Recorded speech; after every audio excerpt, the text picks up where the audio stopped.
Yo guys, what's up? What's good? How you guys doing? Welcome again to another episode of Go to Life News. And today's news is quite different because we have amazing guys on the news. Before I say my name, funny how Drake made it to the news, and I'm sure you guys are asking questions. I thought this was an Afrobeat channel, but yes, at the same time, Drake made it to our court because he got something or he said something that's relatable to Africans and something our artists would normally do if given the chance to do that. So obviously, we have to talk about that and bring that to your notice. My name is Daki, and once again, welcome again to God's to Life News. In our quiet time, I would like us to say a word of prayer for Israel. They're going through a tough time at the moment, a couple of wars here and there, and I will pray that the peace of God locates them and they have peace as soon as possible. Our prayers goes out to Israel. Moving on to begin our news with no other person than Skills. We saw Skills coming out to make a whole rant yesterday, earlier of the day rather, about an incident that happened yesterday regarding the EFCC folk. And then it became so annoying because a couple of times we've seen Nigerian agencies that who or who should have protected Nigerians or comfort for Nigerians, but this time using their institution and powers to oppress Nigerians. We've seen the NDLEA guys in conversation as concerns mobile, the EFCC with Skales and at point Ramali and some notable Nigerians. The police force also have been in drags with their involvement in so many illegal activities. Just yesterday, we saw the report, and that gladdens Nigerians' heart that the police officer who shot the lawyer about Christmas Day some years ago has been sentenced to death by hanging. And Nigerians came out so jubilating because this is what they want to see regarding the police force and all corrupt agencies who are hell bent to make sure that Nigerians are going through hell at the time. Skills came out to say, so EFCC pulled up to my house with three men with guns and some sticks and hammers. Lol. They broke my back door while I was sleeping on my bed with my 6-month-old daughter. Imagine I had a panic attack because of my health issues. Is this not a crime? And then he went saying, God, so he laid a curse on them, saying, on EFCC, I am not a criminal. I have never done fraud in my life. You came in with guns to oppress me in front of my daughter and her mother and my staff. You will never prosper in anything you do as long as you are EFCC staff. You will always be a failure. I don't even believe in justice system of Nigeria because it's all lies. Who you want report to for Nigeria, they are all the same and they are together. Somebody said you should sue them, and then Skill said sue them in Nigeria. They are all the same. I repeat, the justice system in Nigeria is lies. Who do I report to, please? They are all corrupt and the same. Then they find a gunje this night. So a gunje means they all are looking for bribe this night. He said, this my 6 months old way no let me sleep. Why I finally come put to sleep, they come wake am. Useless agency at EFCC with your ugly faces. Went further saying, somebody said, Skills, what's the main issue? Did they come for an arrest, search, or interrogation? Why exactly were they in your home? These are the information you should give us so we know how to respond to it. And then Skill said, they said they got an intel that I'm into fraud. Laugh out loud. They said it's a routine check, and that's all they found, and that's all. They found nothing. I can boldly say today with what I've witnessed that EFCC don't care about Nigeria like that, because they would be professionals if they do. They are actually after their lives of they actually are after the lives of young people like me. And to think that I'm against fraud is shocking. It happens to me.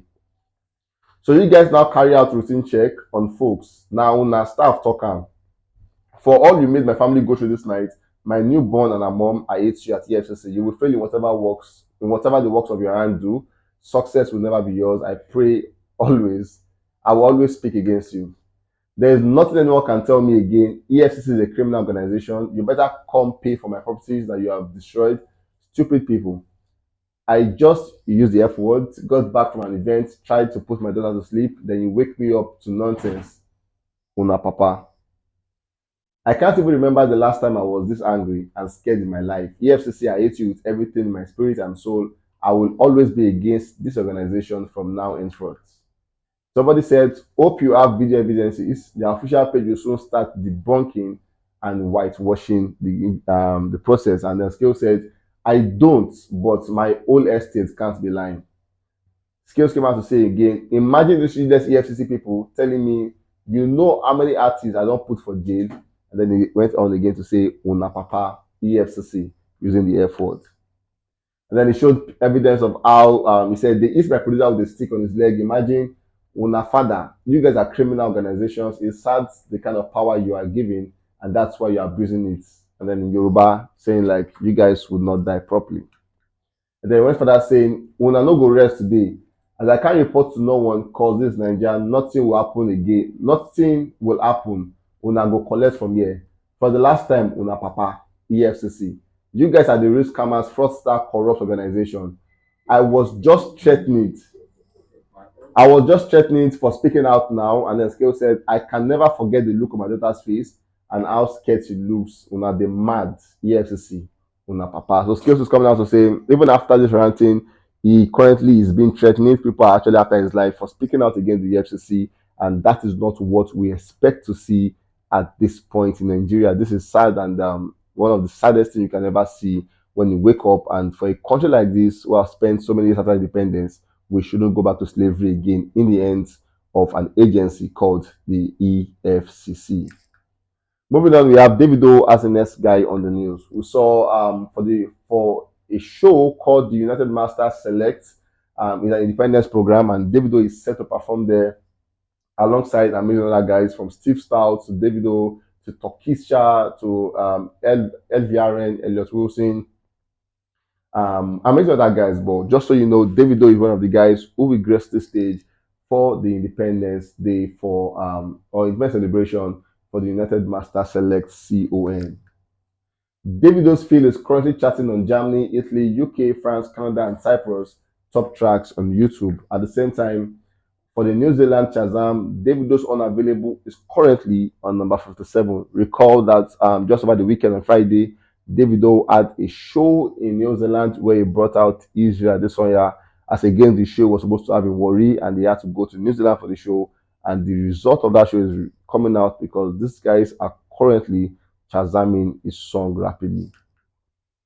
We saw Davido speaking in Dubai where he got to say at the point when he went to Dubai, the point he saw his fans coming out to say, using the key phrase word in the song, if I tell you, say I love you. And then he said that moment that got him so happy. But now he's everywhere. He got wherever he gets, people sing his song, and it just shows that Afrobeat is growing rapidly from Africa to the shores of to Europe, America, Dubai, all of that.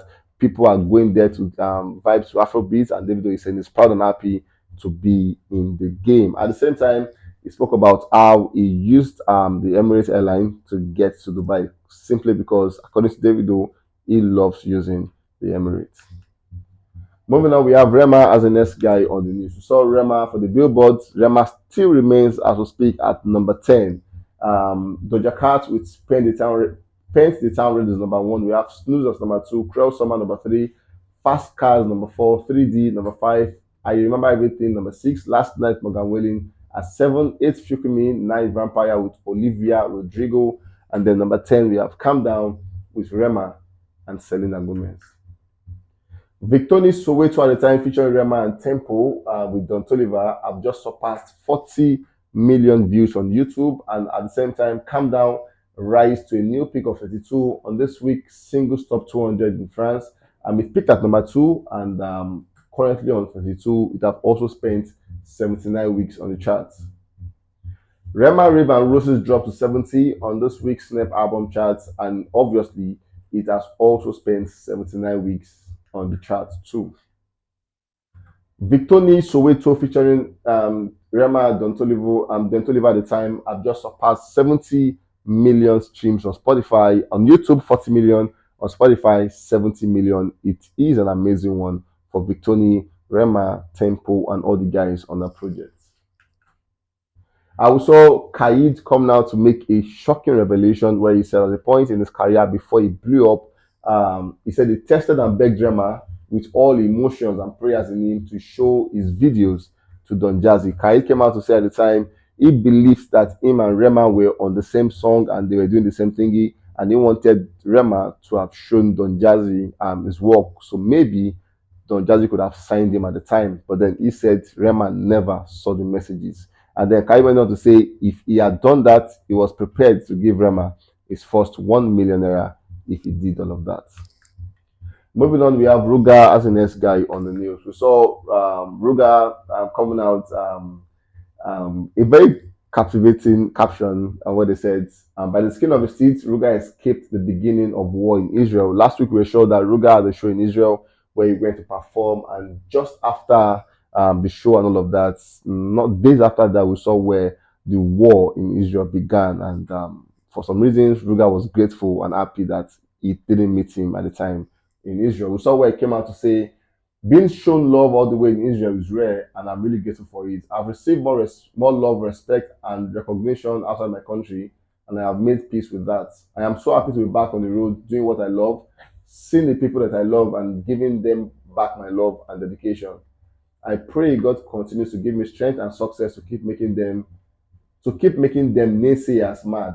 Thank you, Israel, and watch me keep ruling the world. And then he came out to say, Israel is at war now, and it's very sad. It started as soon as okay, he said, it began as soon as I and my team took off from Tel Aviv and head back home. So, guys, I really appreciate your concern. I am safe, but please, we need peace in the world right now.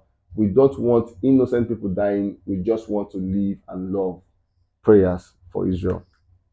Ruga Girlfriend have just surpassed 40 million streams on Spotify. Moving on, we saw Drake coming out to give a response to, at the time, to Joe Budden at the time after he dropped his album. And Joe came out with an opinion on Drake's album. And Joe said, I want to hear adult Drake rapping for adult people. He's rapping for the kids. The stream, the accolades, he ain't trap. Okay, he said he ain't trying to rap for me. I can't accept that. I miss the Drake that was rapping for the rappers. I miss the Drake that when he dropped, the rappers hit him, not this little F word and the kids. And Drake came back with a smashing comeback statement saying, Joe, you have failed at music, you left it behind to do what you're doing in this clip because this is what actually pays your bill. For any artist watching this, remember that you are watching a failure give their opinion on this idea of a recipe for success. A quitter gives their opinion on how to achieve longevity. You switch career course, the things that popped into your brain, add you broke, living check. Okay, add you broke, living check to check, and the raps you're writing, add 450 men showing up to your shows in dusty jeans to screw up their faces, to mood music, 29 and pretend you are the goat. Please, to any artist that is doing what they feel is right, don't let the opinions affect your mindset. And after that, this guy is just the poster child of frustration and surrendering. You retired and we never hung up. Your jerseys, we don't even remember your number. We know you are doing this. You withdrew from rap, not because you accomplished all you need, it's because it wasn't working for you. I never want anybody in the generation to think that you owe everybody entitled to their opinion on everything. This is a man projecting his own self hate, and the fact I did okay, this is a man projecting his own self hate, and the fact I did and continue to do everything he wanted to do for himself. If you need it, put it in simpler terms. I own a 767, that's a private jet, by the way. He said he owned a modest house in 973 and files first class on special occasions. So basically, Drake is saying he owns a jet, and for Joe, he flies only first class on special occasion. This is what most of Afrobeat artists will do if they are in Drake's shoes. But is this the right way? You guys should come and tell me in the comment section if you think Drake was right to have responded to Joe on Joe's thoughts on his album, because the album was out there and people had their thoughts about the project, but Drake took Joe's word personal and then he replied him as he deemed fit. Anyways, guys, we come to the end of this one. Let me see your thoughts in the comment section. I love you guys so much. Please and please take care of yourself.